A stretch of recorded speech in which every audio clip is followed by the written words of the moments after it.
Everybody, welcome to Tim's Vinyl Confessions. I'm Tim Derling, and Matt's filming.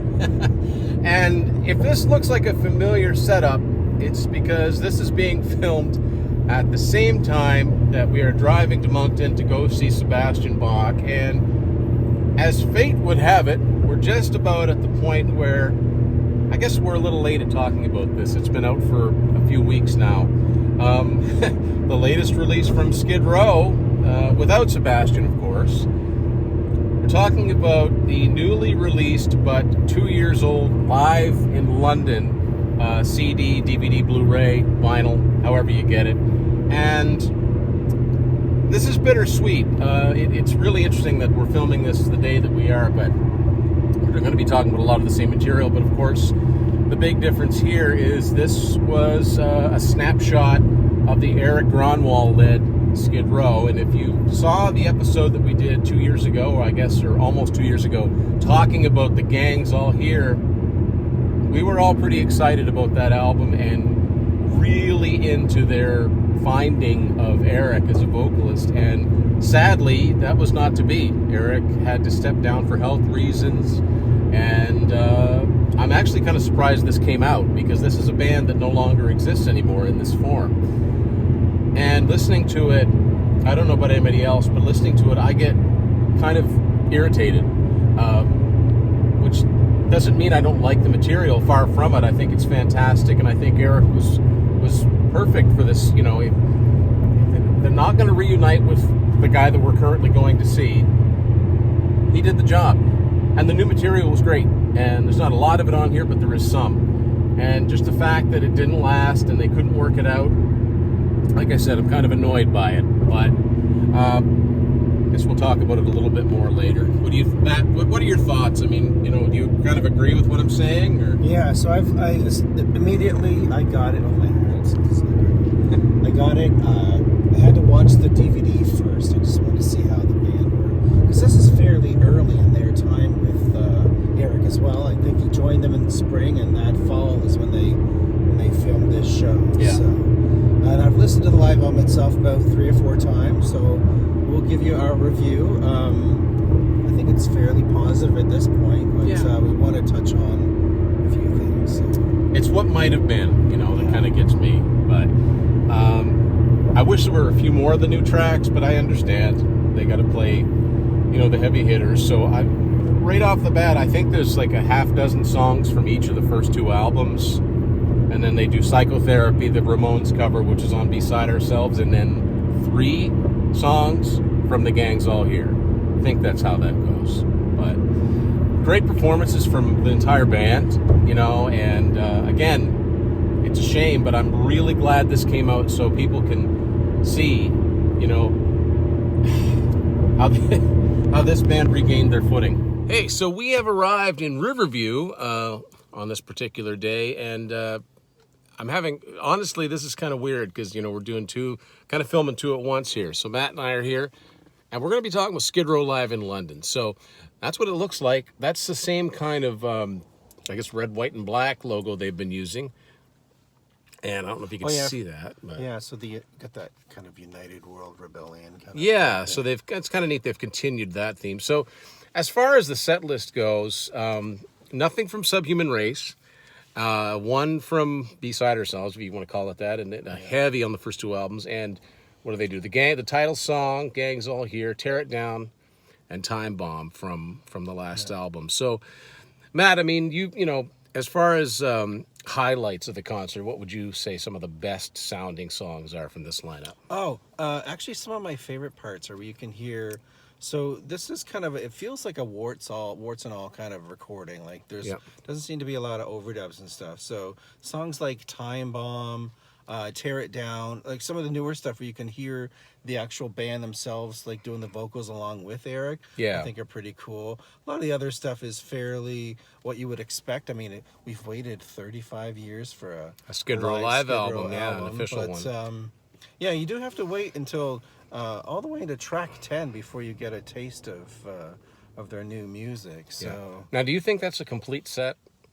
I think I did look up the set list. Yeah. And it was, and so this one, this is the Comes with the CD and DVD. Yeah. I'm a little bit perturbed that it's not a CD Blu-ray version. But you can get one. Oh, you can? Yeah. Oh. I think so. Unless the Blu-ray's by itself. I don't know. I did not know that. I will look at it because I definitely would have bought that. Yeah. Out on Ear Music again. Yeah. So yeah, I've watched it once. We might watch it again. Yeah, probably. I mean, the band sounds good. You know, the band, obviously they should sound good. They've been playing together, you know, for years and years. They've had like Rob Hammersmith on drums for, you know, decades. Yeah. And Erik sounds great live. You know, it's just, again, it brings it back to like, it's just too bad they couldn't have found a way to make it work, because this is, you know, the supercharged lineup. You know, obviously, as big fans, we wish they'd done more from the new album, but I guess you have to kind of understand, you know, they're sticking to the albums that sold the most, but, you know, at least there's 3 songs on it. So, yeah, because some bands, you know, they put out a new album, they do maybe 1 or no new songs. So yeah, and this is actually, so this was filmed 2 years ago.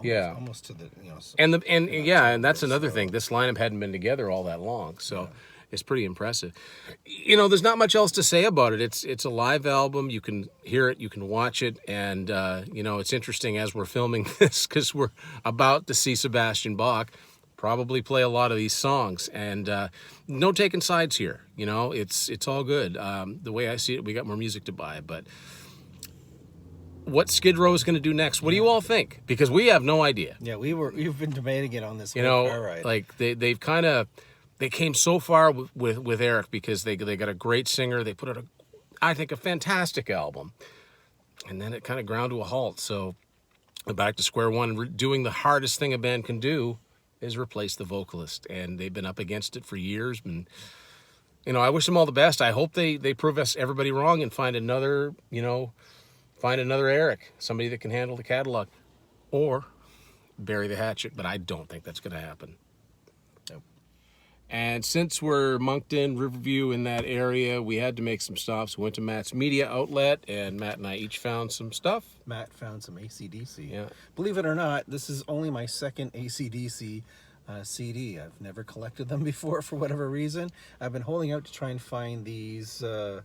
You told me these are Atlantic reissues or Atco? Yeah, for the Atlantic Atco from '94. So basically, he wants the ones that aren't the digipacks, which are the copies that are everywhere today. So it's actually not common to see them. I got a couple things at Matt's. One's a non-musical one, but I've been looking for another copy of this. It's a Lego Star Wars Wii Complete Saga. I had it, but the disc got scratched, so that's a nice replacement there. And a cassette I was looking for. I don't see it all the time. Bryan Adams from '88. Live. And then we ventured over to Spin It, of course. And first of all, I'll show some things that I got for John. A couple of Rush CDs, Roll the Bones, Test for Echo, and not one you see all the time, Night Ranger's Greatest Hits. So Matt struck it a little bit lucky at I found a couple things that were actually on my list. I'm going to have to get Jex to translate this for me. This is a 4 or 5 song EP by one of my favorite Canadian bands, Big Sugar, Chauffe à Bloch. I don't even know how to pronounce the song title, so I'm not going to go there, but I'll show it to Jex when we see him. So that's cool. That was actually on my list. He's actually singing in French, is that? Yeah. They recorded one album where they did the entire album. It's one of my favorite albums by them. Brothers and Sisters, Are You Ready? They did the whole thing in French. And this is an original 1992 vinyl single by Faith No More, one of my favorite songs from Angel Dust. Yeah. A Small Victory. And side 2 is Let's Lynch the Landlord. Yeah, singles from '92. That's not common at all. I found some singles. I hate this cover. I always have. This is Queen and Body Language. This is actually a UK version. If you can see, it says EMI there, which is kind of neat. I thought, you know, for $2, I figured this must be an Electro one, but it's not. And Matt noticed these ones. I don't know if I've ever seen this single before. April Wine from Animal Grace, Sons of the Pioneers. It's actually got the lyrics to the song on the back. This is a Canadian Aquarius. I like that graphic. Pretty cool. And I have seen this one before, but this time I got it. Rush, the live version of Closer to the Heart from A Show of Hands. It's got the Witch Hunt on the other side. This is a Canadian anthem one. A couple of Joe Satriani titles, but one I was not expecting because it's a cassette from 1998. This is Crystal Planet, a fantastic album. And this is just a Canadian retail version on Epic. So that was a nice find. And also this one, which I don't know if I've heard of, Live in San Francisco. It's from 2001. It's a 2-disc set, and this is a Canadian Columbia House edition. So yeah, not a bad haul. And just a couple more things. After we left Spin It, we went over to... Actually, Matt suggested it, because if you're in Canada, you know what I mean by Value Village. And the Value Village that we frequent the most is in Matt's hometown of Fredericton. It sucks. And I can count on one hand the number of times I've found something there. Value Village here in Moncton, quite a bit bigger. Went in, didn't find much, but I did find something for our good friend Jex. He didn't have Van Halen Volume 1, so this is a Canadian version of that. I don't know if this has the weird mix of Running with the Devil, where the first and the third verses are juxtaposed. I don't know. For $1.99. Yeah. So then we went to Frank's Music. Good selection of CDs and vinyl, and was able to cross something off Johnny's list. A portrait of Aldo Nova. Never see this stuff in stores anymore, so there you go. So yeah, that's our review of Skid Row live in London. We got any fans of this lineup out there? Let's hear from you, and thanks for watching. We'll see you again on Tim's Vinyl Confessions. We'll see you later.